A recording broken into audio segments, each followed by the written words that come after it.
This board workshop on January 6th at 6:30 in the Administration Building boardroom. And I guess I'll go ahead and just check, well, I guess we'll do that later. I was going to say, was the meeting properly posted? Yes, sir. And do we have a quorum? Yes, we do. Okay. And I'll turn the workshop over to Mr. O'Brien. All right, just to give a overlay of what will likely happen for the workshop, we do have a PowerPoint presentation presented by administration. Mr. Walterscheid has assisted us in putting that together, but I did have a point of clarification or two to let everyone be aware of when we're talking about numbers. I did hand out a handout to you that are the actual exact numbers of students at the campuses that we'll be reviewing tonight. What you may have had previously could have been inflated for projection or inflationary reasons. I'm not certain, but you have previously seen numbers that are different from these. And I just want to make sure you have the most accurate numbers as we move forward considering what to do on each of the campuses. With that, I want to turn it over to Mr. Walterscheid. He's going to click through the PowerPoint and discuss, I guess, two options that were evaluated based upon information we've received from board members prior to tonight's workshop, looking at the seats available on each of the campuses and where we stand. And just to touch on, first of all, thank you, but just also to touch on what Mr. O'Brien mentioned is there's a fluctuation of enrollment by the max of 32 students, and that's at REL. The reason for that is, of course, these numbers that I'm presenting gathered about 2 weeks prior to school being out. And so over Christmas break, it was normal for us to see a reshifting of student numbers, as well as some students still have yet to enroll this first week. So we're getting new students every day. We'd like to go ahead and start with the first slide. And I will do it in both places. You can follow along right up there.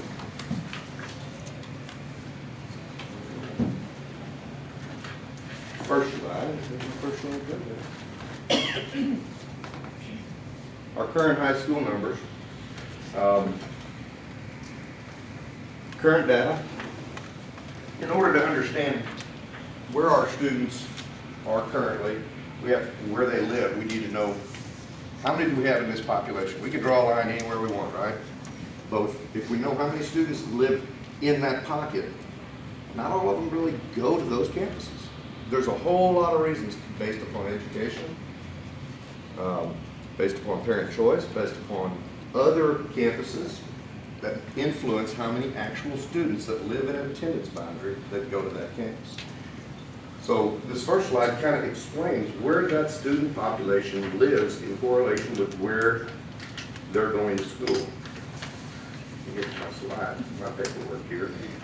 So if you look up here on the very first slide, if we look at the first pocket right here, we break down our attendance boundaries right here at Goose Creek Memorial. We know how many units are in that area and how many students actually live there. It's 2288, but not all 2288 go there. We also know that there are 6 on this slide that live outside of the district. So they don't even live in our district boundaries, but either they're employees' children, homeless children, deaf ed program that we have here in the district. They go to school at those campuses for a myriad of reasons. By the time we get through looking at it, we know that out of that 2,288, 36 are going to REL. Okay? RSS, same thing, 35 and on down the row. We know right now that 308 students are enrolled out of their zone but going to those campuses. Okay? Does that make sense on that this slide here? Okay. You just might point out the final column. The final column, you're talking about over here? Yes. Expected enrollment lines up 2098, 1545, and 2388. Okay.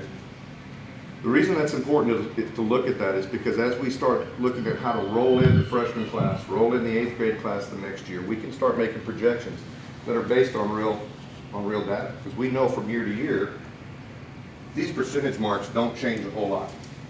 They're the one thing that's been pretty consistent. Now, they fluctuate from time to time due to big programs. When Impact came online, those numbers did fluctuate quite a bit, but now that Impact's been steady and true. Something else that's impacting this is the academies. As those academies grow, those percentages will grow, only from those different areas. That's the one thing we can't predict, but we can predict. Can't predict with a degree of certainty, but we can say that those things have been pretty steady. What we do know, if we go to the next slide, and that's our current campuses there. If we go to the next slide, by the time we get through rolling out the freshman class, just in those in-zone students, in the GCM, we're gaining 155 students that live in that zone. Good. By the time we extrapolate it out, it should gain 142 students that will be attending that campus. REL, 175 more children that will be rolled up, that will be rolled out as a senior, gaining us 156 based upon those percentages. Sterling, 178, netting in a positive difference of 165. Okay.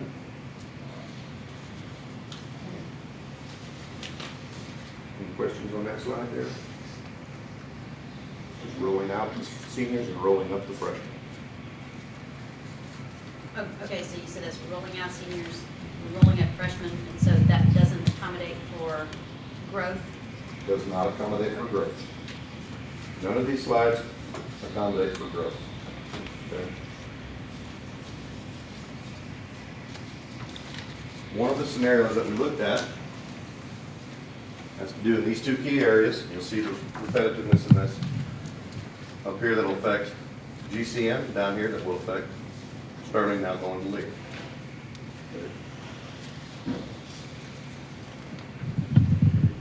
If those were to move to the lead attendance boundary, our expected numbers for GCM would be at 1979. Ross S. Sterling, 2310, and REL, 2163.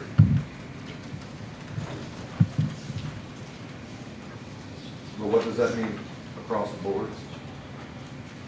Same methodology was used to figure out the percentages.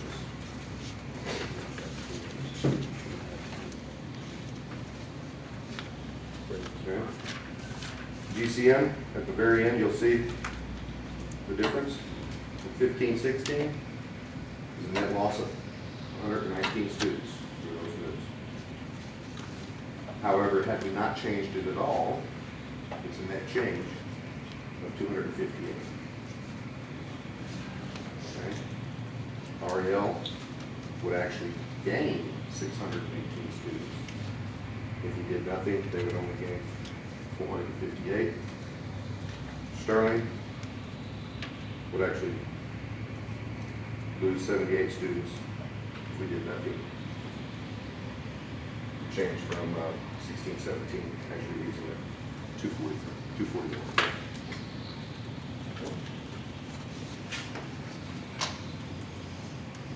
Kind of drill a little bit deeper into those pockets.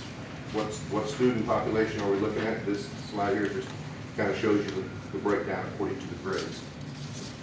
You can see that in those two areas, we're only graduating 64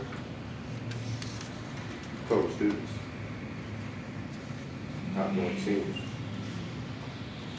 Incoming freshmen, 124. So we have double the population just in those two units of upcoming freshmen versus seniors graduating. And the next slide is just a zoom in of which rows that those two moves would affect.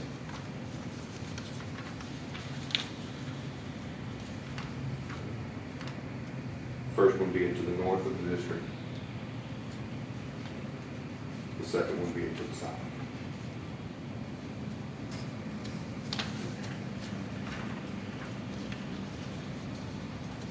Any questions on that scenario.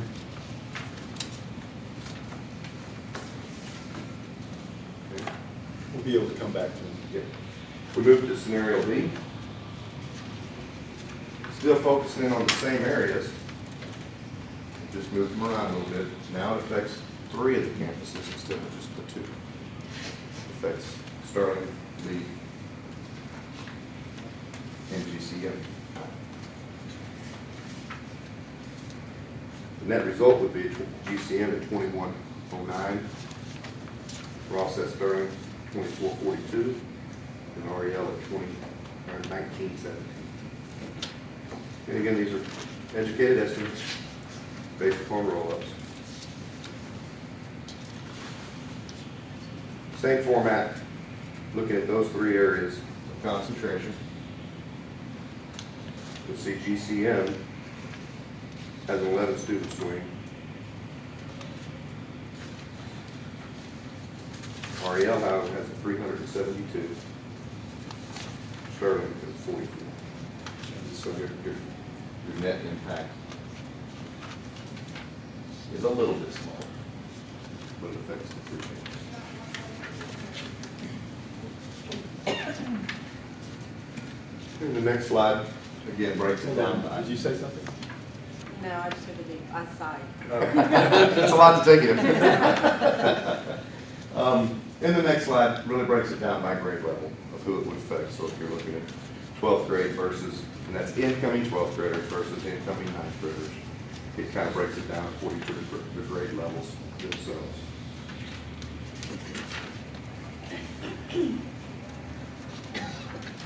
The next slide, and again, explosion of the various areas of concentration.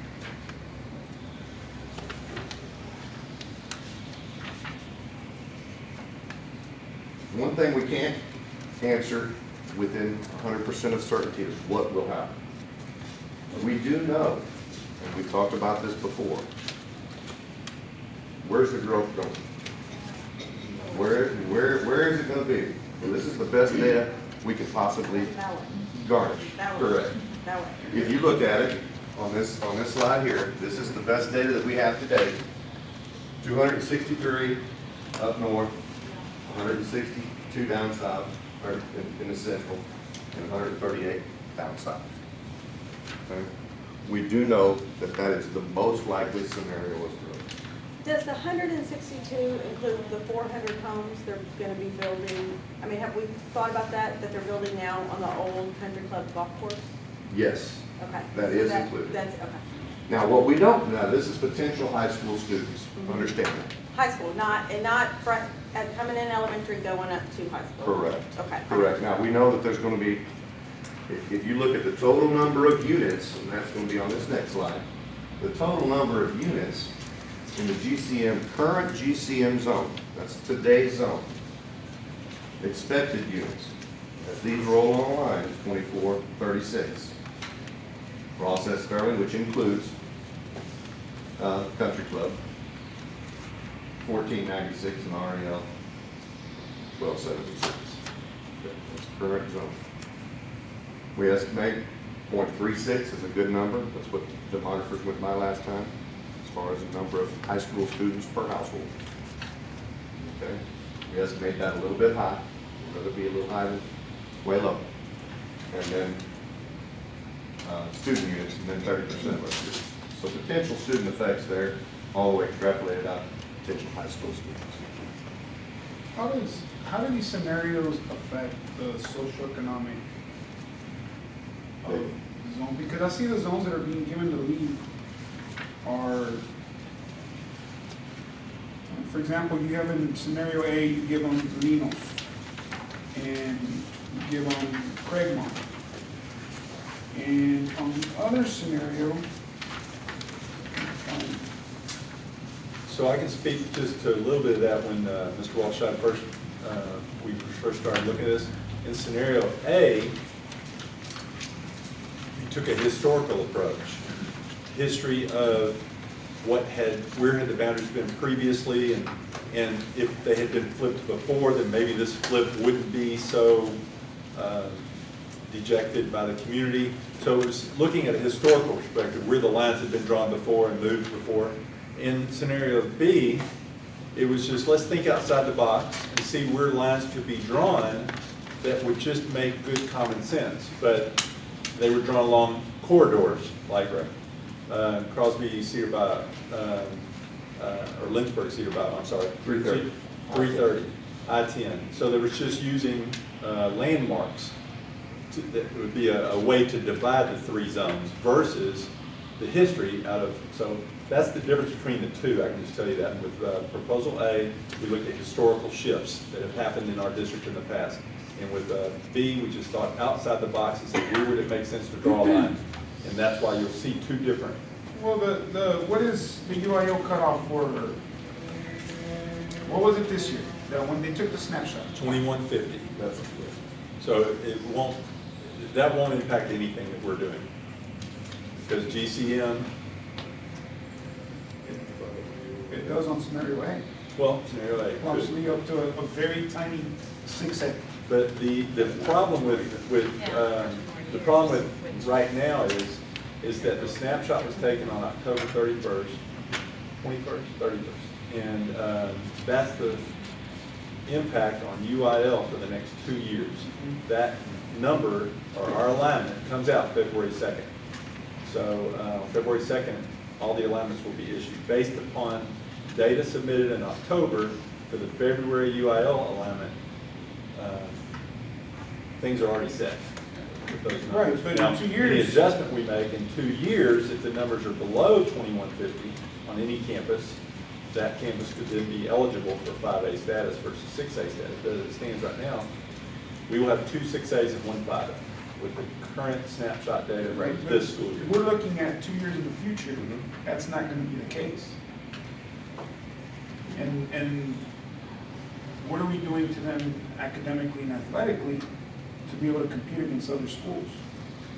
So those are two questions I have, the socioeconomics and what that does to them as far as if they go into 6A. We adopt, right now, I mean, we're looking 2 years down the road, it's a little way down, you know, we don't have to worry about it tomorrow, but I think that if you talk to people in the league zone, they worry about it now because it's something that they have to deal with, and we're not gonna rezone in 2 years again. Well, I think inevitably, if we continue to grow, we'll be 3 6As, inevitably.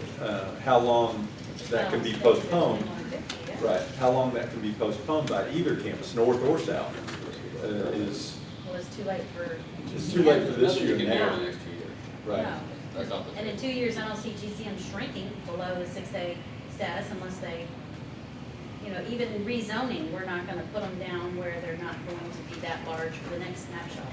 And, Right. So and the the other, February of 2018 or October of October 2017 2017. numbers would be evaluated for the next turn. in addition to that, I don't see the growth on the south side of town. So unless we're gonna rezone again in 2 years, this is, if we approve scenario A, they're gonna be propped up to a very tiny 6A. And part of the reasons that I think we've had a little bit of issues in dealing with our schools is trying to make them competitively, athletically, academically, with fine arts. And you have this school and where they have a lot of working class families that maybe can't, and we're giving them more of the same. And I live in those neighborhoods and I represent those neighborhoods and I appreciate those neighborhoods.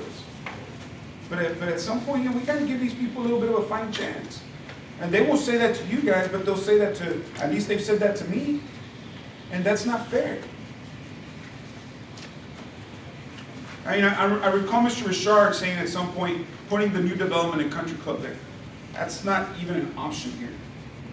Well, and I'll tell you, being somebody who lives in Country Club, I'd be ticked if I had to drive the other side of town to go to Lee. Because Sterling's right down the road. And so, for me, I represent Country Club and I represent all that area. And I think going to the school that's closest to you is what should happen. People should go to schools in our neighborhoods and what's closest to us. You're And right. and there is no You are growth. correct. There is no growth in Lee's You are correct. area. And so, when we started talking about this a while back, one of the things was, you know, on Alexander Highway, all the way down Alexander to 146, that was all. There's no page numbers on these? Rick, can you go back to can you click back to the scenario A? Because you can't, I don't know what streets these, I can't. Well, that's why I want to see it on the Yeah. map. But you're right. I mean, The scenario A has, Pete, you just passed it. Scenario A has kids that are past Country Club, that are closer to GCM and Sterling, going all the way to Lee. yeah, I mean, I So agree we're not with that. ever gonna be able to deal with that. I'm not making that argument. I think that unless you go boom, boom, boom and even it out, but that's not gonna be able to work either. Yeah. What I'm saying is if we want to sit there and think about a little bit about making our schools a little bit more, somebody help me with the word. It's not equal, it's equitable, thank you. In all regards. And you know, I seem to recall when Mr. Richard brought that up, that was one of the things he talked about. And I've got people calling me that are ticked off now. So we're talking And about- this is wasn't even an option. When they see this, they're gonna they're gonna blow a gasket. People that are in the lead district now Yes. are upset about About- sending students to their campus. No, because they're worried about their bands and their They don't wanna be and their 6A. UILs. Their worry No, is- well, we're gonna if we make them 6A, if we give them more, and we give them more of families that are, you know, we're in different economic times, and they've already got a high, low socioeconomic group, and we're gonna give them more. I mean, I can remember when Sterling was given Northwood, there was a conniption, but we had to do it anyway. But even then, I mean, Do we know the low socioeconomic percentage of the? I know the areas that were. Because I remember going back a few years when I was in this district, that was what we had talked about before, and that area had a lower socioeconomic percentage than what was currently at Lee at the time. I don't know if that's still the case. Well, the area that's on the left, The right, I'm talking the right. oh, the bottom. right, oh, Yeah. yeah, well, Alexander, Ward Road, that area. If you're looking at, if I may interject, if you're looking at scenario B, you get a pretty good socioeconomic balance. I think, obviously, if you look at that. Yeah, 'cause my understanding was Along East James, Kilgore. which was the southernmost boundary of Sterling, up to 146, had a much lower socioeconomic percent than what was currently at Lee at the time. And that's 3 years data. That's 3 years From data. here to here, Yes. that's what we're, That has a lowest socioeconomic percent than what was currently at Lee at the time. And I'm going off memory, it's 3 or 4 years ago. I don't know what area that is. Well, it's on That's this. Alexander, Ward the Road, corridor. East James, Kilgore. It's about the third, what do you? Square. Kilgore's gonna pick up a good number of higher socioeconomic students. I know, I'm just saying the whole area is a Because That's gym. not, that street's not as populous as the other area that Mr. Poppy's. Kilgore's got maybe. I don't know, that's Eva Mon, that's not, they're not. All I'm that's- saying is, my understanding is at the time, if we have the data, we can pull it, but that had a lower socioeconomic percent than what was currently, Lee and Baytown Junior was at 68, 75% at the Uh-huh. time. So that area was not 75% low socioeconomic. It may have been 60 or 50, but it was not Right. 75. It sounds like you're saying we moved a It's poor worse. population when we did. Yeah. What you're trying to say is No, it's- that is more of an affluent area 3 years ago. Yeah, it's got a lower low than socioeconomic it had a lower number of socioeconomics, so that when they Got it. They moved. have a higher socioeconomic. Right. than- Flip it around. Lower. Lower. Got it. Okay. Okay, But- just so we Higher, understand higher. that. But But I mean, she's talking but about I'm going Eva off Maud. memory, so don't- Eva let's not- Maud no. was traditionally a more affluent community in regards of socioeconomics than some of them were at that time going to Lee. Yeah. So- That's my memory. So what we did, what you're saying we did is when the Eva Maud section moved from Lee to Sterling, we made Lee's socioeconomic status percentage go up. That's what you're trying to say. No socioeconomic. Yes. Right. So I would say, looking at scenario A, That's what I- if you go back, because basically scenario A is what I mentioned as one of my talking points back in October. Go look at where the Lee students were living before GCM opened and where the Sterling students were living before GCM opened. That's what this does.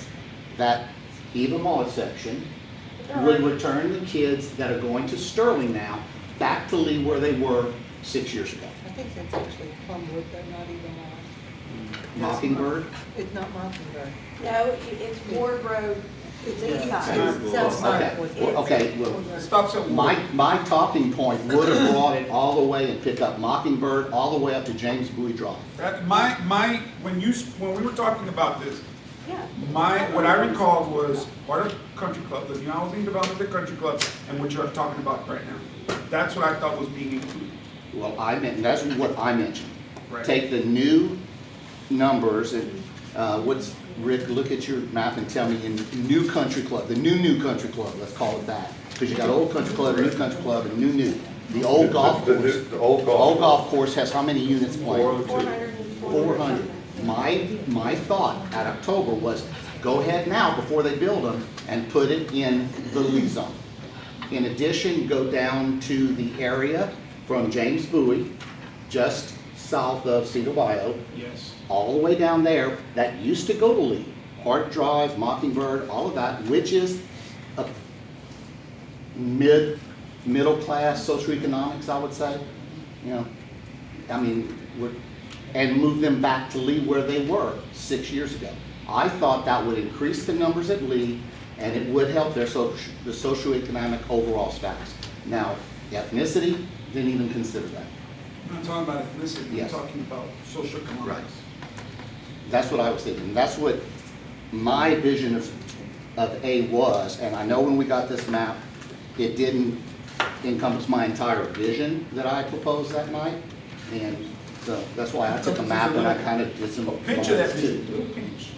I did some lines too, like just move it from Ward Road all the way to James Bowie Drive. Pick up that entire area that used to go to Lee up until 6 years ago. The program. And to let you know, that was the area that stood up in public forums and decried the new boundaries because we were depriving the kids who had wanted to go to Lee all their life and making them go to Sterling. And I was called out in a public forum simply for sitting there as to, it was likened, putting these kids at Sterling was likened to putting an LSU graduate at Ole Miss. I was called out and I'm like, why'd you call me out? I'm just sitting here listening. I have nothing to do with these zones, you know? But that was it. So I thought less animosity. They didn't want to move 6 years ago. Maybe they'd want to go back and we wouldn't have a big fight on our hands. That was my scenario in October. Well, the reason Mr. Walterscheid is here is because he does have an electronic interactive data system that allows him to click on the mouse and will be able to tell the number. He can't do it with hard copy clearly, but he'll be able to click include the Mockingbird area, and that would tell us how many students would be included in that, and we'd get accurate data. Work on that left side too. On the golf course. Yeah, I don't like that. I mean, they're right down the road from Sterling. I mean, I was one of the biggest voices on the rezoning of elementaries because Country Club was zoned to freaking Carver. You're now taking the same group of people and driving them all the way over when Sterling's right down the road. But Gigi, you're asking another group to drive even further than you guys. But I know, but I'm So- speaking for my little district, and I'm not saying that that's the best one either, but I do think that you have one full subdivision that they're adding on to, and it's just like what they did with Eva Mod and splitting it down Ward Road. I don't think that's a smart thing. I don't think that Sterling is less than 5 minutes away from Country. It's 2 minutes down the road. 2 minutes down the road, Sterling is. And I don't agree with that. I mean, I don't think that's. If it weren't for the trees, you could see the back of Lino's right here. And Goose Creek Memorial, if it weren't for the trees and building, Lino's is right there. Literally, it's right there. And you're asking those kids to. I'm not asking anybody I know, well, anything, Augustine. but I'm just saying under if- your reasoning, you're saying that your people are just right down the street. Then let's figure out a way to move them so they can go right there. I think it's ridiculous to ask people to drive 20 minutes to go to school when there's a school right by them. I do. I don't think that's Ward Road, Alexander. It takes you less than 10 minutes to get to Lee High School. I'd like to point out, okay, that one of the board goals we set was to better utilize the existing seating that we have. we do not have enough students living in the current Lee zone to go to Lee. Someone's gonna have to be moved to get there. Everyone wants to be around the corner from their school. It's not always possible. We have asked the people in Highlands to drive 15 miles at one point to get to Lee High School, back when we were one high school town. Then we cut their driving time in half when Sterling opened. Okay? We have students that were living at the far northeast corridor, coming all the way down Alexander to get to Sterling. That's a good 8 to 10 miles, I believe, in Country Meadows, those areas, north of the Trestle. We have always had to move students to equal balance to better utilize the seats we have. Unless we get physical growth of houses south to, I don't want to say staff, but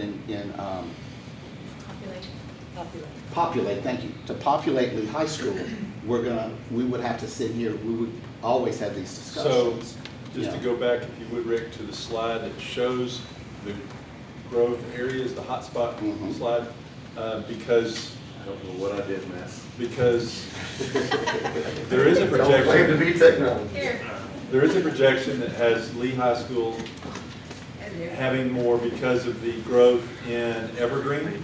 You know, Evergreen has a housing development going in. So I guess the point, what I would hate to see happen tonight is a rezone effort that causes us to have to rezone in 2 years. So our objective tonight, or this evening, the reason why you have two options was to determine, do we need a comprehensive overhaul of every single boundary line, or can we move this neighborhood and that neighborhood and adapt for growth as growth occurs? Because I think there was, how many are, 138? 138 approximate high school students. Okay, out of the 1,232 houses being built, we expect 138 kids, right? And So that's an estimate. one thing we need to be clear on is those yellow lines represent students, the white boxes represent houses being built. So none of those have been built. Right. So those are all projections. You could have a swing where the Evergreen Country Club is developed and the country club is not. You know, so the 400 homes there could not be.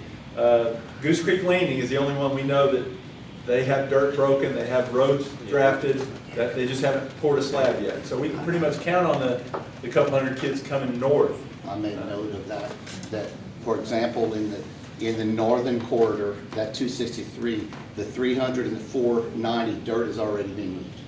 There is infrastructure in that 490 number.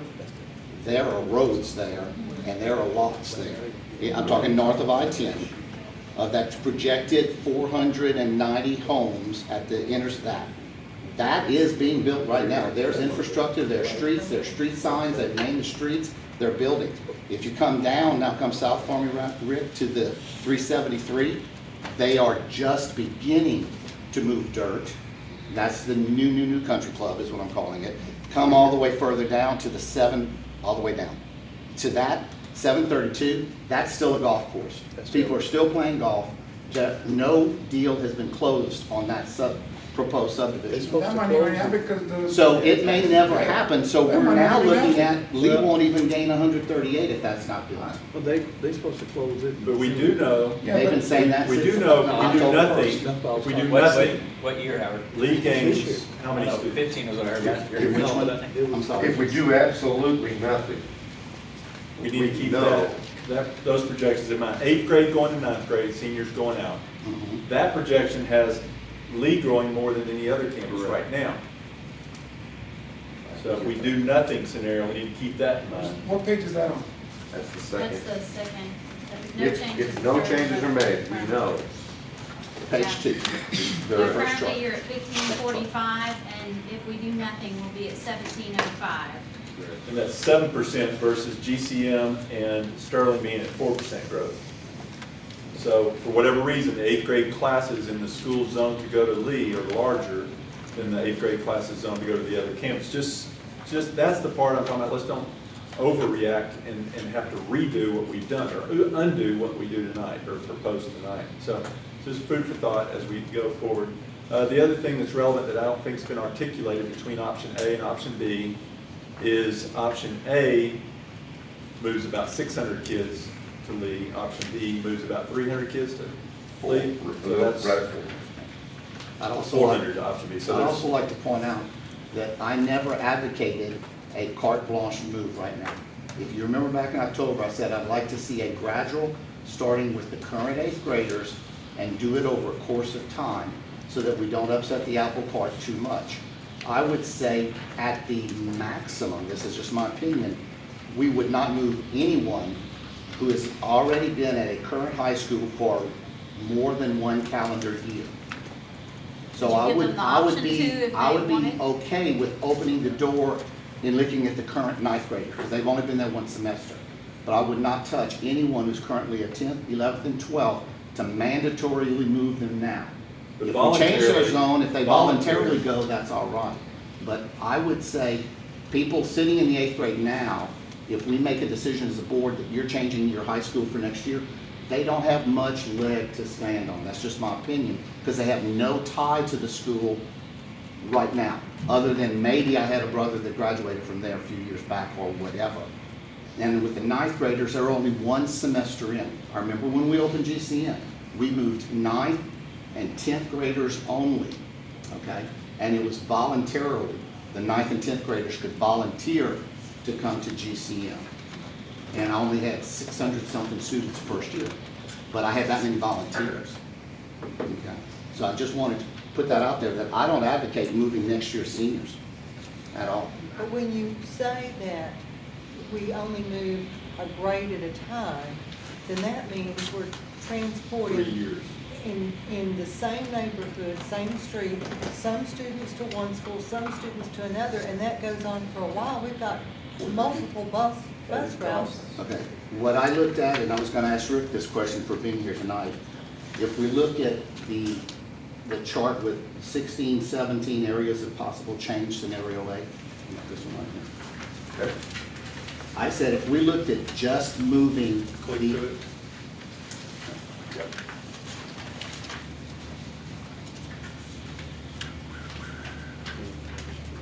This one. right, I said if we only look at year 1, considering the current 8th graders, and then I circled on mine, on the chart, 63 and 61. Correct. Okay? That's 124 students in 2 pretty nice geographic areas. Wouldn't we be able to handle that with 2 to 4 bus routes? Because you're talking about 63 students from the GCM area, 61 from the, You would most likely supply 2 buses to each. that's what I said, so I said 4. One to each school. Right. But the geographic area that you're covering to move those 60 kids is not that much. Southern part of You it's need very 2 dense. buses, you need 2 buses because it's 63. Southern part of it's very dense. Mhm. The northern part is a little bit more sparse. Right. But, But I understood there would be a short-term cost in terms of transportation. And the next year, you may have to add a couple more buses to those routes because your numbers would increase another. And of course, I don't have, I said here, I would like to see the 8th grade, 7th grade numbers, which would be 2 years down, and the 6th grade numbers, which would be 3 years down. By then you've got 75% going to the new school, and you're only moving the 25% to the old school. Now, after 3 years, I think it takes care of itself in terms of the bus routes. So I just wanted to go in line that I don't want to move juniors and seniors at all. Unless they say, I'd like to go there. I've always wanted to go to Lee High School, I want to go there. And we have people in this town that say that. Yes. Okay. So scenario A would be the 10th and the 9th grade in those areas? Well, no, I'm just saying, my proposal would be just start with the 8th to 9th, but I would not be against also addressing the 9th to 10th, because they've only been at those schools.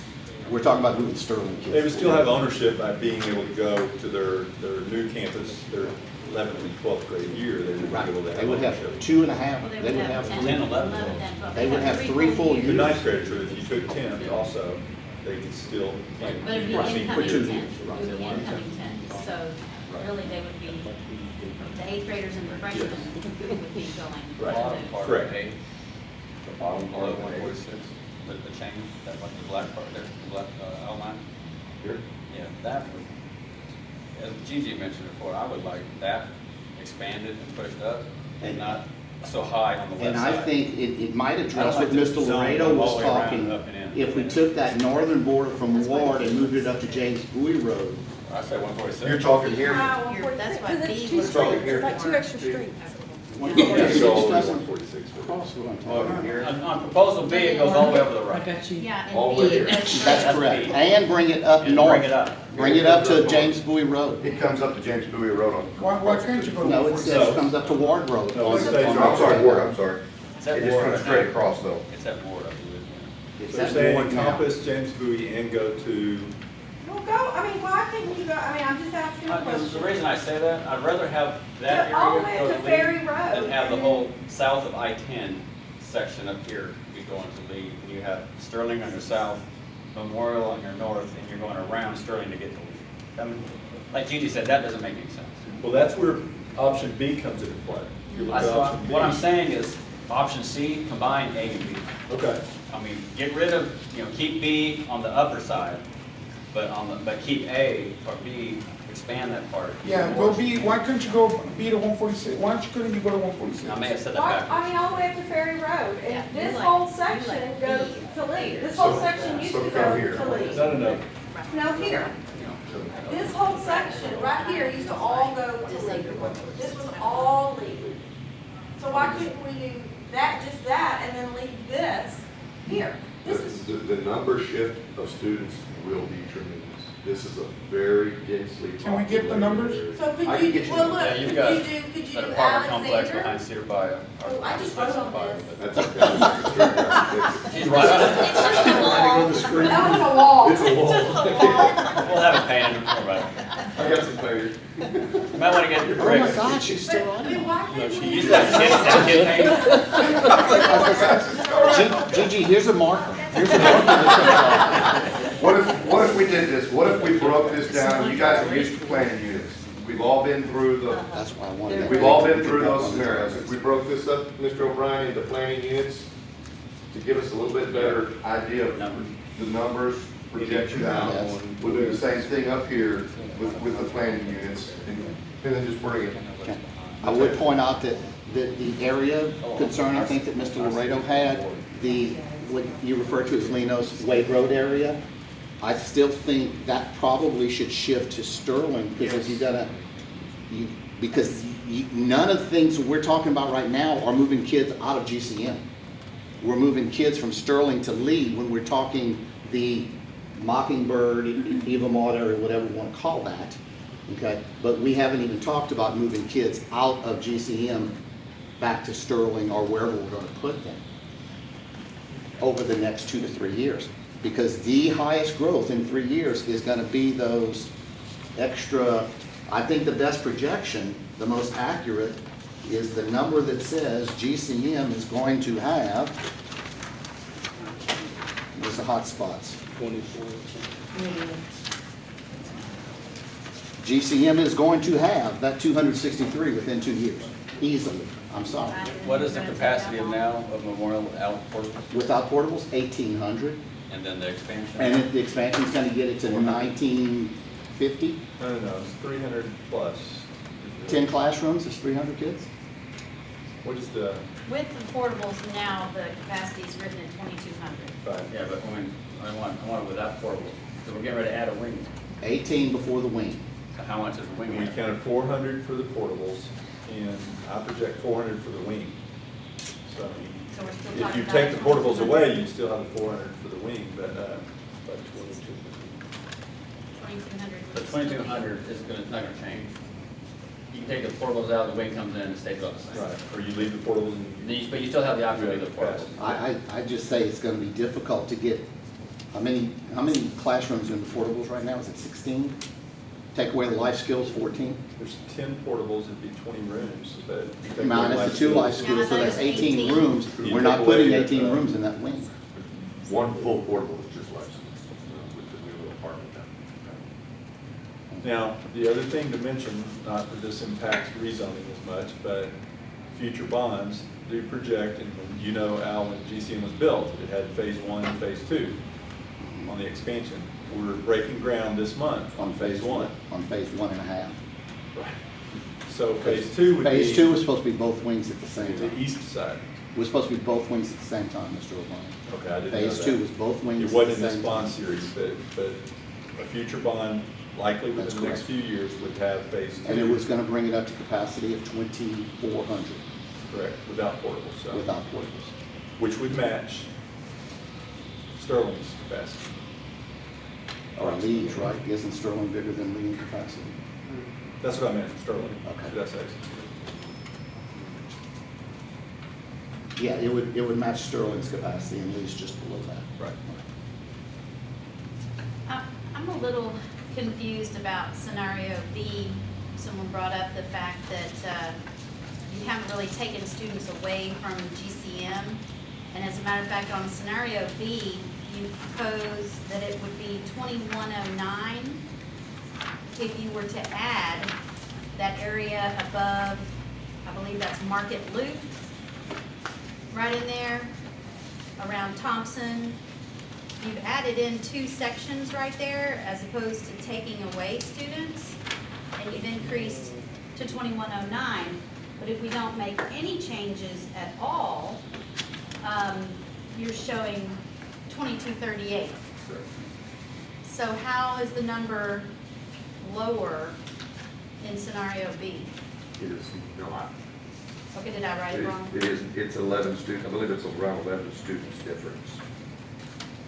Okay, I'm looking at something wrong then. I was trying to.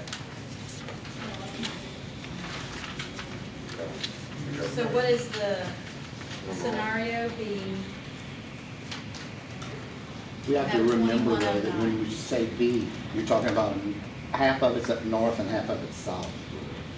And when I made the comment that we haven't done anything to reduce the number of students at Sterling, at GCM, I was referring to when we focus only on the south part of Of either BRA. Yeah. Right, right. That's just moving Well, but Sterling to actually, in Lee. scenario B, you've increased the area for GCM, yet the number of students is less than what the current Well, number of one- projections are. One reason is because that's a less densely Right, populated right. area. It's some industrial Granted. warehousing and things like that. But Well, a lot of empty land, but. Open land, raw land. Correct. I think the reason that happened, Where is that? Jessica, is Sterling. because in Where? scenario B, it doesn't move. Okay, is Craig not the right term? Yeah, it's pretty off Baker and Decker. Yeah, I I don't think think Okay, but that Well, is, Baker but for that's getting being pulled Decker, out that of Lee, that's neighborhood. not being pulled. Yeah, Is it? that goes It'd be back, pulled out back- GCM. Is it? Okay. under B, it All right, stays so that's at not on. Sterling. correct. The one on Baker Road. Correct. Where?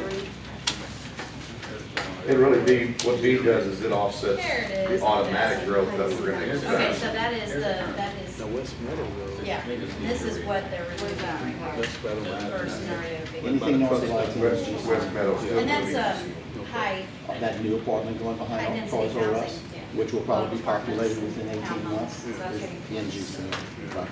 And that's 400 unit apartment, right? And they got It's gonna be another high. one.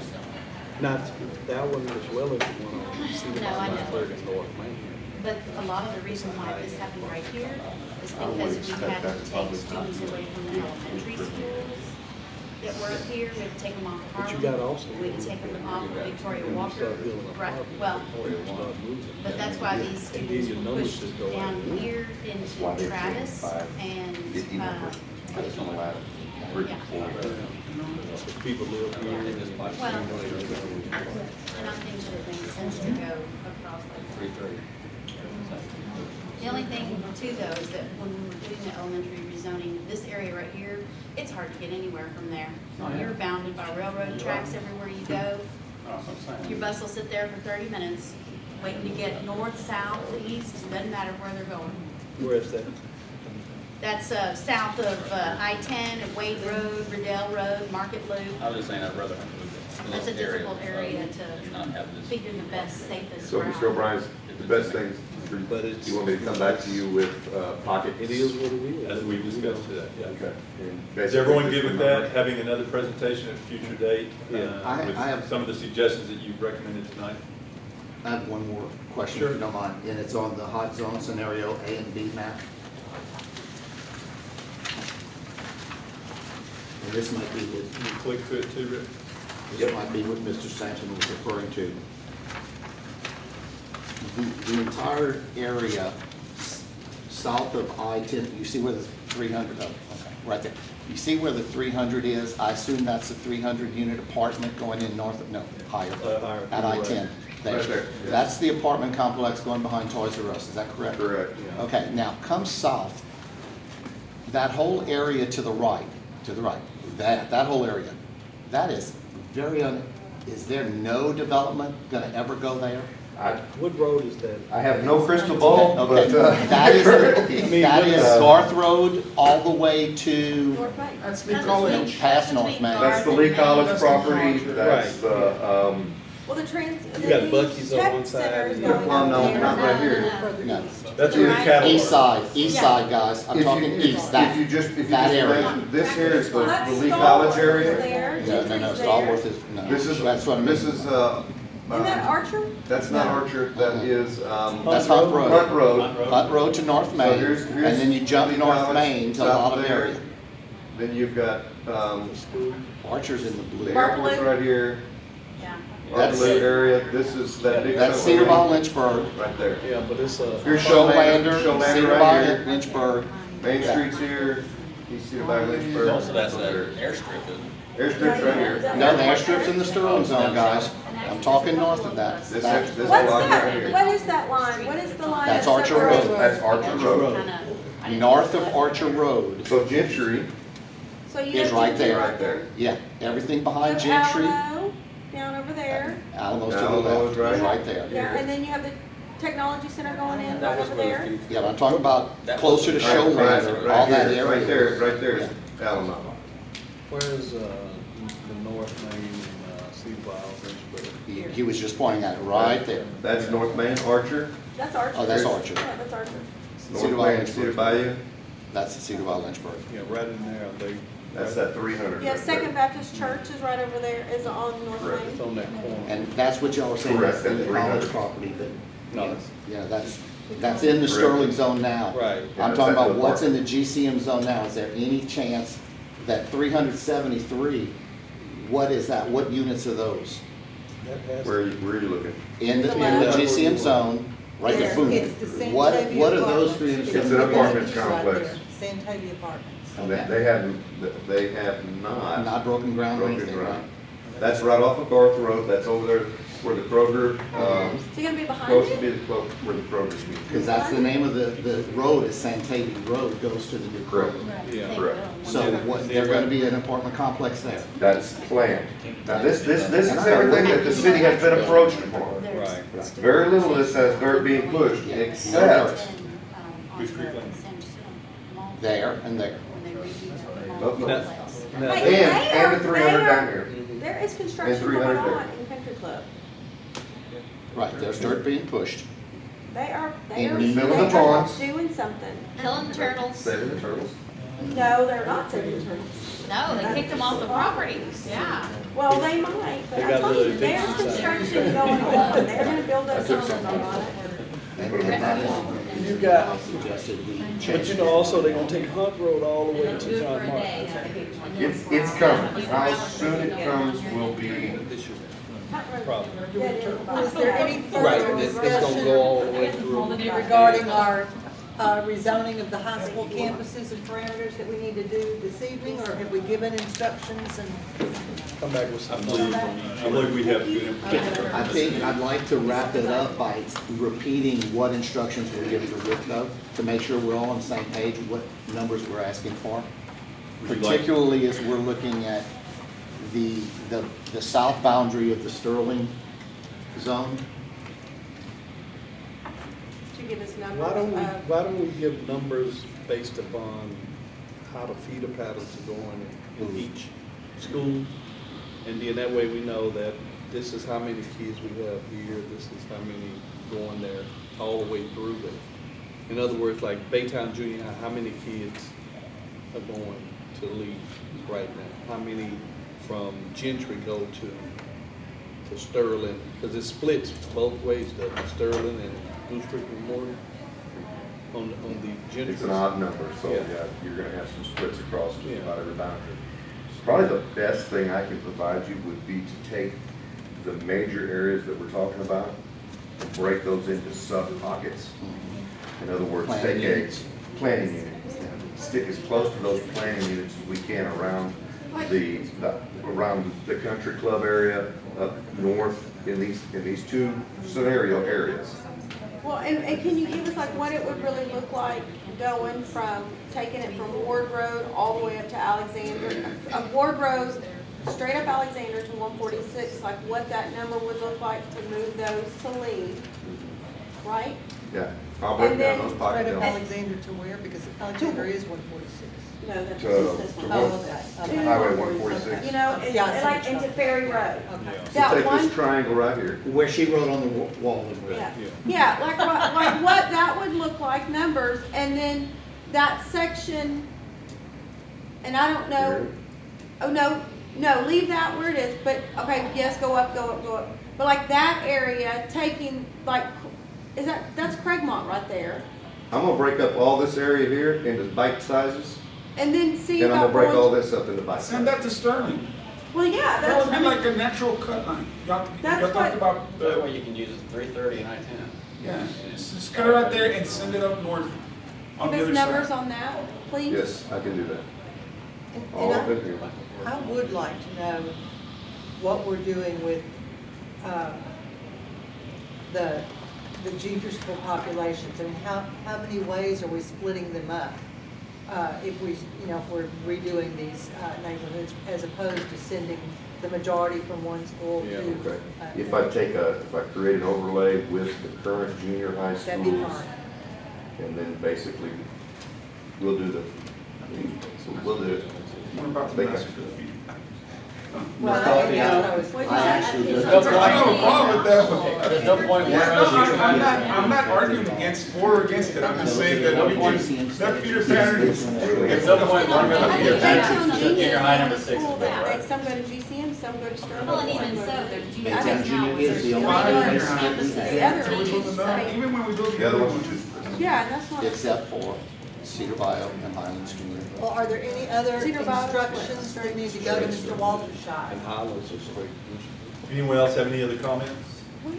Board members, Appreciate all your work. executive staff, Could, any comments, could executive maybe the staff? board, before he leaves, talk about our philosophy of who we're talking about in terms of, we're just talking 8th to 9th, 9th to 10th? What, I'd like to get everyone's feelings on, how high should we go? How fast do we want to do, not how fast in terms of, to make a decision, but how fast do we want the movement to be realized? Do we want to do 2 grade levels the first time, and then the next year and the next year, so within 2 That seems years, logical. everyone's done? That seems Otherwise- logical. Understanding that we'll probably get a little pushback from the current 9th graders. that are That's gonna be better moved. than, that's I better than don't- all your upperclassmen I wouldn't worry about asking to be moving. grandfathered. Straight up. Because then you're right back where you started from. I think you have a little bit firmer ground to stand on if In you terms of start a with just the, rationale. yeah, For why we because pursue. you're gonna have all kinds of juniors and Yeah. seniors saying, well, no, I'm not moving, I'm not leaving here, so That's why why even we push need that to- issue? yeah. Why is it that we even thinking beyond the 8th grade? Because all of the 8th grade students are in a situation where they have to go to one high school or the other. If you're gonna make a move, make it with the 8th grade. If I'm a 9th grader and I'm already a semester into, Yeah, but the thought process was you'd have 3 at your new school. It would take you longer to make the transition. So you only got 1 year vested in this. well, but still, if I'm a 9th grader and I'm at Sterling, and you tell me I have to go to Goose Creek Memorial, We're discussing it. I'm not gonna wanna go. I bet you'll have some kids that will be like, thank you, and some that will Well, say, I don't want to go. Yeah. Right. No matter what you do, you're gonna have 50, you're gonna have 50. Right, say but both the sides. bottom line is, if you're taking them from the 8th grade and they moving to high school, the transition is easier than to take and be trying to move 8th and 9th grade. Well, the same scenario would exist. There would be some that knew they were going to go there and be mad for moving them. Anyway, the same I think you're scenario. just looking at numbers right now. Yeah. We're just gonna make. a And if lot you of have the people choice upset. of going to a high school that's extremely overcrowded, We're or gonna do possibly what we moving feels to best for another kids, and then one. we'll There- just people there's- get upset there's with that. all kinds of Yes, people. I think we're gonna people will be expect upset if we could remember that any decision we make is supposed to be what's best for the entire school district, every kid in the school district. And yes, it's gonna upset somebody, because That's you the can't premise. make a decision that someone's not gonna disagree with. Okay? If you haven't done that yet on a school board. Well, what about if, when we I've thoroughly start enjoyed this it. on a gradual basis, if we split a family, It's a non-conflict. I would think so too. You'll have some that join the swim team, so they can stay where they wanna go, or And- go where they wanna go. and And you'll understand, have too, students some who of are those doing numbers- academies. Some of And- those numbers are included in that. Right. That's not, if you really look at it holistically, It's the best. 10%, 10 to 16% of each campus's population It's from somewhere don't else. go where they live. Right, for whatever Period. reason. For whatever Academies, special, In terms of grandfathering and splitting Yeah. families, I would like to put out there that in 1987, families were split. When the board approved pocket zones, families were split. I've taught a young lady, a freshman at Lee High School, whose brother was the starting center on the varsity basketball team at Sterling. Okay? And there were several students at Lee that year that had siblings at Sterling, because there was no option. That board decided, no grandfathering, you go where you're supposed to go next year. And so are And you saying families that's a were good split. thing or not? I think it's a wound that lasts for about a year, and then that's it. But it gets us to our destination quicker. It didn't last year in my neighborhood. I'm sorry. In my neighborhood, it didn't last year. It was not a good thing if you were going to Sterling. In my neighborhood. In my neighborhood had a big pocket. I missed the pocket because we moved by a block. you'll have kids wearing blue and then someone wearing No, but it was, maroon but you and- know what? People that went to Sterling did not want to go. And I'm not saying that It's a big deal in our neighborhood. the pocket zones were the right thing to do. I'm just saying that board took a stand and said, we're making this decision, you're going to go where you're now newly zoned. And if it splits your family, we're sorry, in a year, your brother's gonna be in college and you've got 4 years of junior school. Didn't we all kind of did some, like a rezoning for the elementaries this year? When we get to capacity, we have what's called freeze and move. When this campus can't take another student, we take them to the next elementary Which closest. meeting? No, you're talking about, we No, made some at Stephen F. Austin. we made some zoning adjustments And this year to wherever. relieve overcrowding at Stephen As F. Stephen F. Austin. Oh, Austin, yes. and it didn't matter if their kids were there or whatever. Some kids could stay, but their siblings could not stay, right? We let And so, the seniors stay, the But fifth the older graders. sibling could go to To the the new new zone school. campus, so you didn't have to split the family. but Take it off to if you these were or not willing to make that move, Mm-hmm. okay, so. And as long as they provided their own transportation Little To difference between elementary The and new high school. campus. to their. I mean, to their previous Prior grandfather. to. So if I was a fifth grader and I wanted to stay at Stephen F. Austin, my mom had to take me. Right. Correct. But if I went to James Bowie, the school district provided transportation for me. That's what my And then maybe it's, maybe Grace Williams. Yeah. Fine. Well, I would like to, on behalf of the school district, like to thank everyone for your comments. That helps us formulate a better plan. It does. You've given us a lot of parameters by which to look at. We can plug in the units, the student units per section, and bring back better numbers for you, and have another presentation for you at a future board meeting. Can I make one other? Yes, sir. Real fast, and this may not be popular with everybody.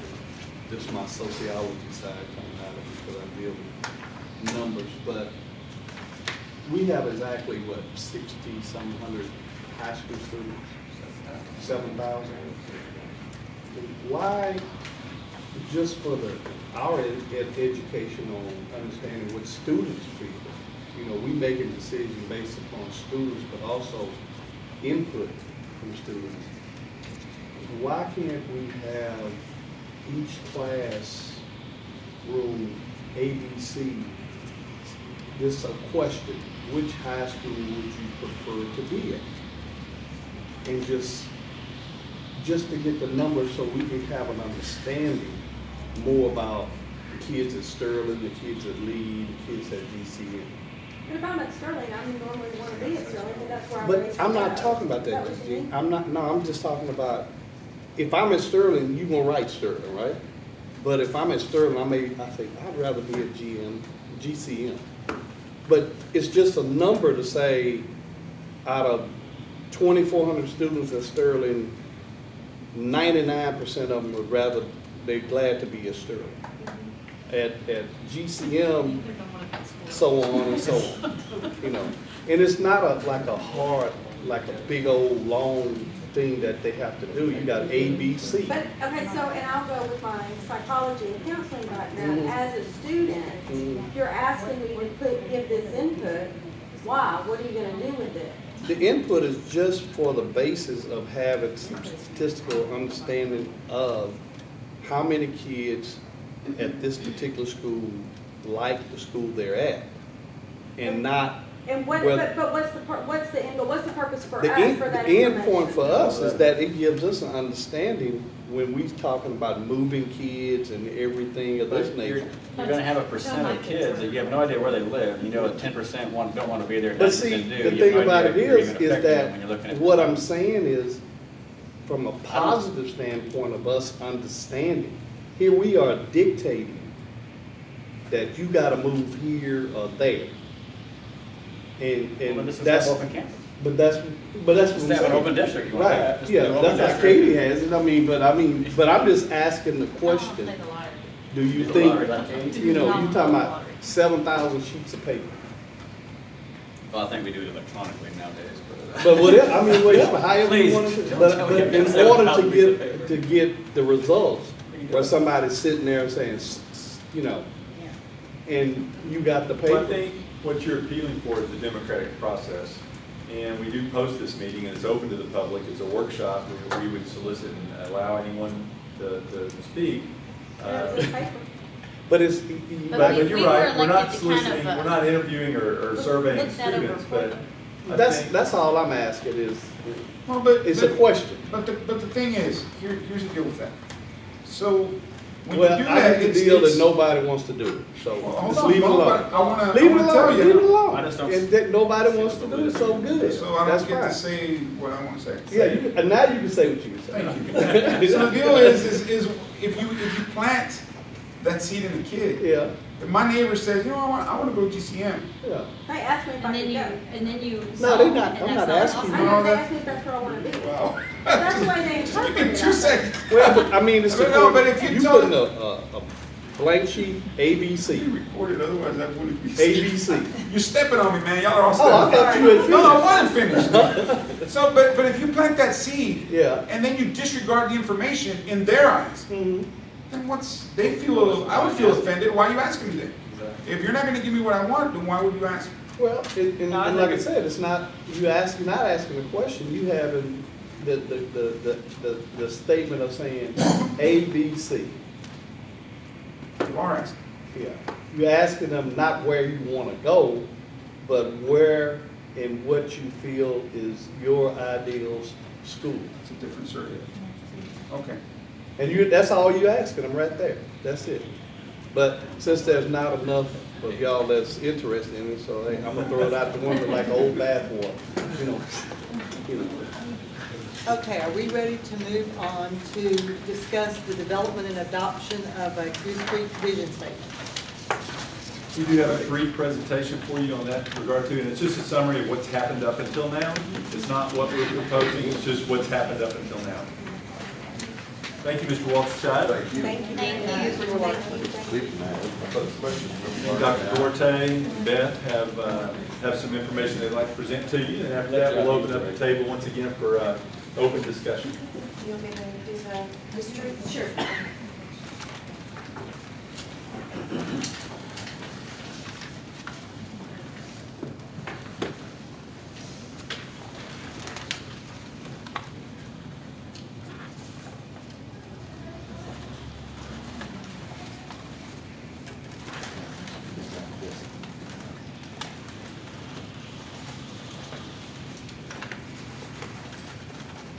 I'd like to preface it by just saying this. Dr. Duarte will cover all the information, but just to put us back in a frame of mind, the new board members were not here when this was presented, so I just wanted to bring that up. What was going on just prior to this was I had served as interim superintendent, and one of the things that was important for me is that there would not be a feeling in the community, either amongst our staff or the community itself, that we were laissez-faire, that we were just floating on the breeze. So we moved forward on about a 90-day process, I think she'll cover, of coming up with mission statement, core values, vision statement, things of that nature. So just wanted to preface with where the district was at the time, with an interim superintendent at the helm, moving forward with the planning of this process. So with that, Dr. Duarte.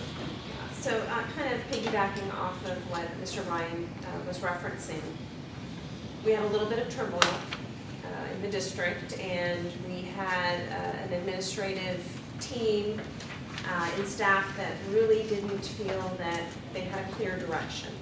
And there really had not been discussions of a mission statement or core beliefs and values for a while.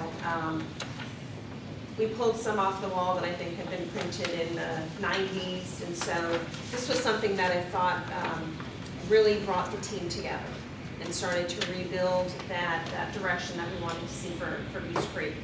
So we worked with our district administrators, we worked with our principals, and we worked with our ILC committee. And so that really covered district level, campus level, and then your ILC is majority teachers, some counselors, and your community members that were able to participate in this process. Through the work,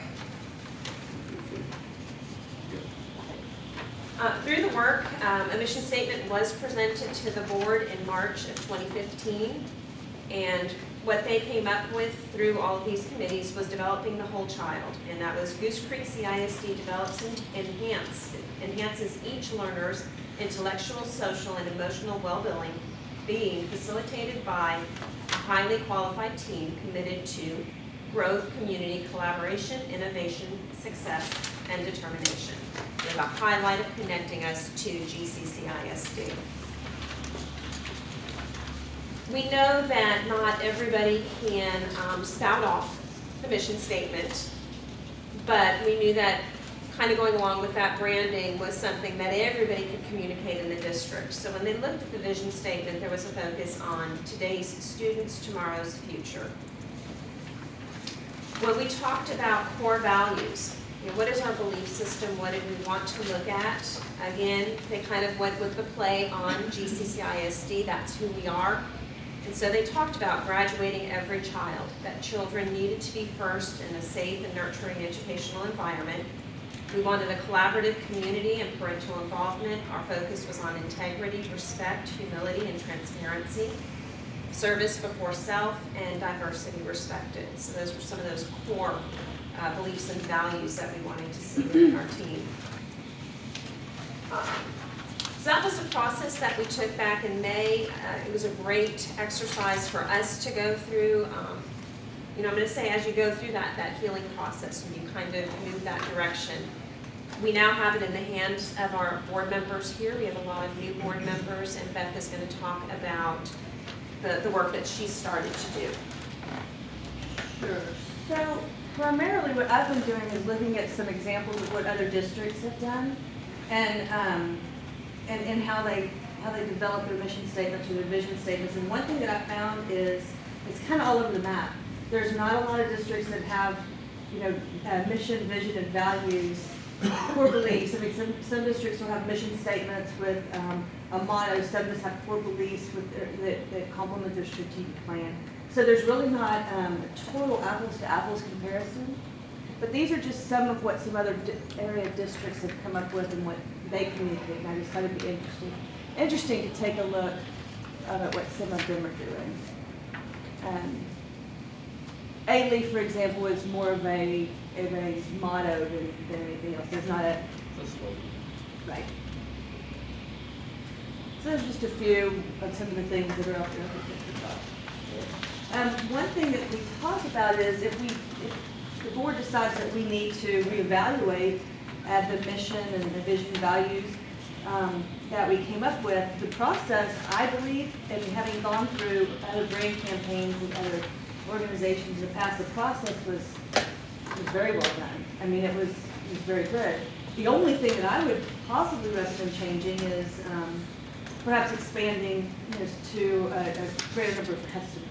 And the healing process that Dr. Duarte mentioned, I think it was an excellent, and I was brand new here, but you could just tell that people were collaborating and that they were excited to be involved. But, so the process itself and how these things were developed was very good. One thing we may want to consider is opening up and creating a committee that would include, a couple of board members and parents, a little more voice of the customer than strictly as internal as it was before. So that would be just, our thought is getting a path forward or some direction from the board, what we want to do with our mission or vision going forward. And you may even have some ideas already of what you want that vision to be. I don't know. So that's just a primer for where we've been, where we are now, and we're open to your input. I like the idea of having all these different people involved in this committee and kind of coming up with a couple of ideas and presenting it to the board. I think it's a good idea because you have buy-in from everybody. I would maybe even add a couple of students. Students Or one student from each high school in there. Another stakeholder group that wasn't on here that I didn't really notice until I came in was, business partners in education, or academy partners. My only caveat with that would be make sure that they are partners, to make sure that they reside in town. Because, and we all know, I'll just use Exxon for example. A lot of the people that work in Exxon don't live in town and their stake isn't as important. A lot of them do. Well, get you the ones that do. Well, and there may be other stakeholder groups that you would prefer to be involved that aren't listed here, and those are just some suggestions. So that's. But if they are, if we do invite business partners, make sure that they're people that They're invested. reside in town. Students and would be the other group that I would suggest. We would open up the table for self-nominations and/or nominations amongst this That's group not, sitting I at the wasn't table. raising my hand for that, I had a question. I No, volunteer. But My question is this. You know? No, Okay. I'll go after you. My question is, the board in March approved the mission statement and the core values, okay? Now, it sounds like we want to develop another committee to come rework them. Is that what the concern is? The question was, did we have enough people at the table? And we're willing to say, maybe we didn't. We didn't have enough partners at the table. And it may not be a total revamp. It may say, hey, we adopt this and this and this as a board, or we confirm these three things, but we want to reevaluate this, the 3 or 4 things that have been presented to I have a us. part B. Have we looked at the new core values? Have we put them side by side with the core values from the last campaign, which had the motto beginners to winners? And we listed about 7 core values. They seem to be almost just the same thing There's a lot of in different alignment. words Yeah. to me. Okay. Every district, I think, around the state has the same core values at heart. It's just how you state them. And I apologize if it's my fault that we came to this because I made the statement that today's students, tomorrow's future, nobody knew what that was. And I made that at one of the first meetings I was at, and I apologize for that, okay? But, to me, that's the vision statement with core values. Beginners to winners was a motto that went with a mission statement, which went with core values. Okay? So I don't necessarily think we have to throw the baby out with the bathwater. Okay.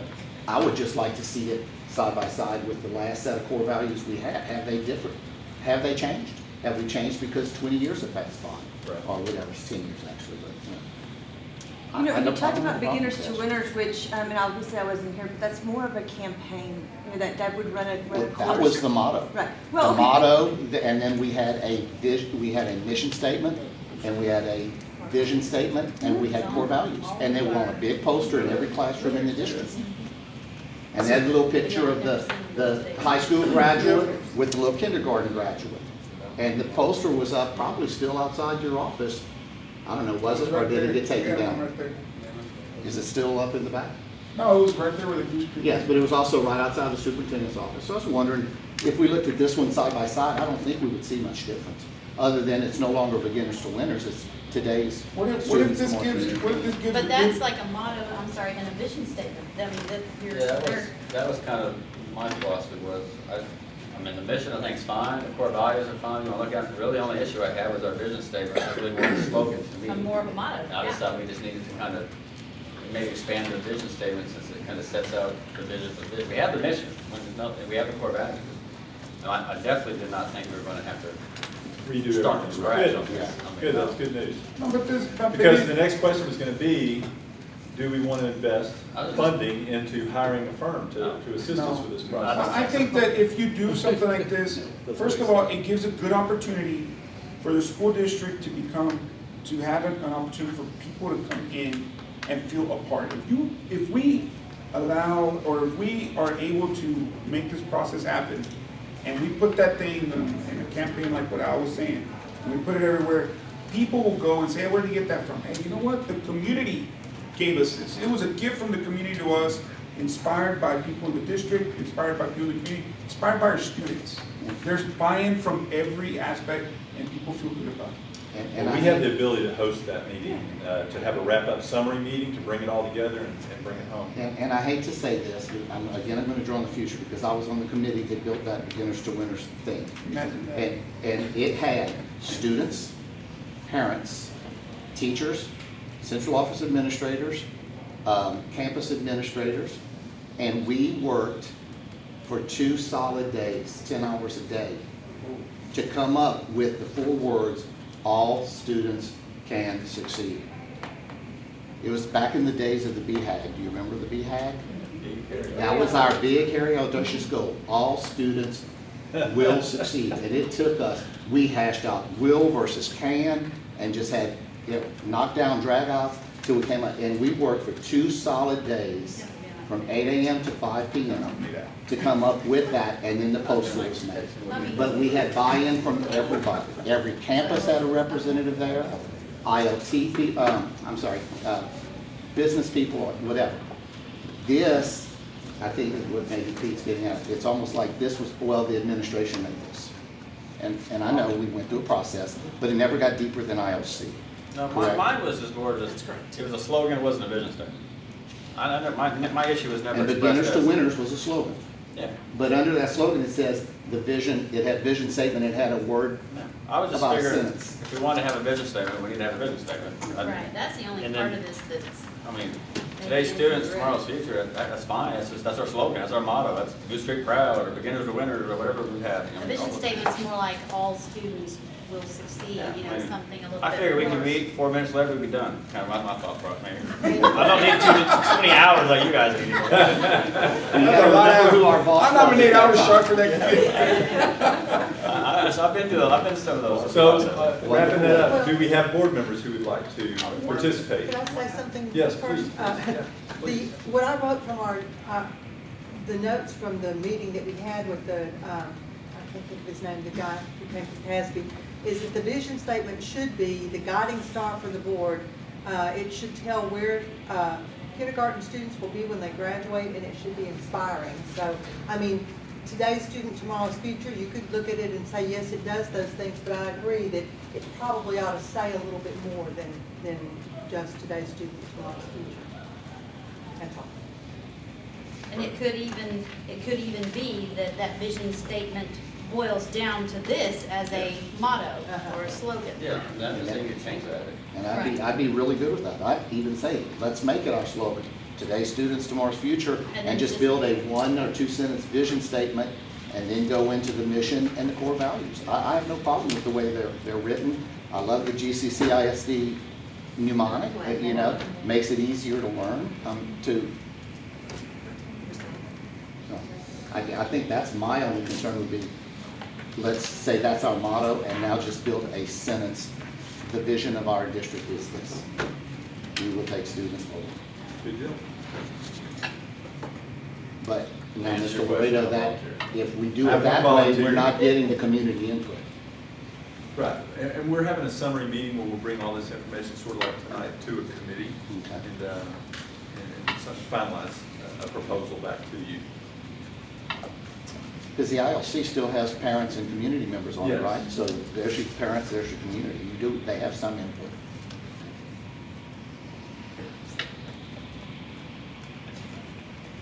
We're waiting. Okay, We're- fine. Silence, I'll crickets. be on the board Crickets. thing too, committee. Oh, you were waiting for a second hand to go on. Already volunteered for I another could one feel of the the heat. committees. Why are y'all looking over here? I was actually just kind of looking Randy's way to see if we're ready to go. Yeah. I just want to thank Mr. Moreno for not volunteering me to be on that I committee. tried, I nominated you, but nobody else copied it, so. I've heard that. Thanks, Al. Well, then, at this point, it's 8:02, we will adjourn our workshop, but go right on into opening our meeting. Did anyone, we have declared that we have a quorum, we now have 7 members here. Do we have anyone signed up for citizens participation? No, ma'am. Okay. Then we're ready to move into action items. We have one item, and we can go into closed meeting if we need to discuss this before we vote on it or not. I'm fine if we don't, but if we need to, that's fine. What is that? The board? Do you want a motion? If we need a motion, that's fine. We can vote on whether or not to go into closed session, that's fine. No, do you need a motion for the, No, I'm No, asking first for if the we want closed to go session. into closed session. Is it okay? Can we do it by acclamation? That's fine. I don't need closed session. Is there anyone who needs closed session? If anyone does, we can go into it. No, if one person needs to, I think we need to go into Yeah. closed session. No, that's okay, I'll leave it alone, I don't wanna get into it, 'cause So the I election is said I wasn't gonna recommended pick by when it comes to the athletics. administration is that Brandon Jones would be appointed Goose Creek Memorial Campus Athletic Coordinator, head coach. Do we have any questions? Yeah, after we have a motion. So moved. Mr. I'll Richard? second it. Got a motion from Mr. Richard and a second from Ms. Woods. Do we have any discussions? I got a discussion. I know Mr. Jones was here with the previous staff. Yes, sir. Is he gonna retain all the people who were on the previous staff? Or I don't have that answer for you exactly. I can just share just briefly what, I think it's a fair question to ask. Was he going to retain everyone? Yeah. Um, Then I got a second question, third, and I don't have the answer to that. Is he going to retain his existing staff? fourth. Okay. Second question, out of the, since he was the final candidate, how many other candidates were there for us in the pool? Mr. Price, I believe it was 8 were finalists or 10? We're about 10. 10 finalists were interviewed and 2 were selected as finalists. One was Well, internal and one was external. With over 100 applicants. Applicants, but how many we had internal from the district here? I think there were 3 or 4. Okay. The only reason I asked the question because the previous staff that did now, we got the same staff, Well, while we're in discussion, I think it's fair to say that one of the points that the candidate mentioned was that he planned on seeing a whole lot more visibility with the coaching staff across the campus and across the community. That was going to be one of his main points, was that the coaches would be a whole lot more visible and participatory, not only on the campus, but throughout the community. And that regardless of the sport that they coach, that all coaches would be more visible and more participating in our community. Okay. That was one of the strong points of the interview for him. I'm good. Okay, then we have a motion from Mr. Richard, a second from Ms. Woods to approve our candidate for the athletic coordinator, and he is Mr. Fred Jones, is that correct? Okay. All in favor, please raise your right hand. Any opposed? That motion passes 7-0, and I will adjourn the meeting. It is 8:06. You did good. Thank you all very much for being here this evening on an off night.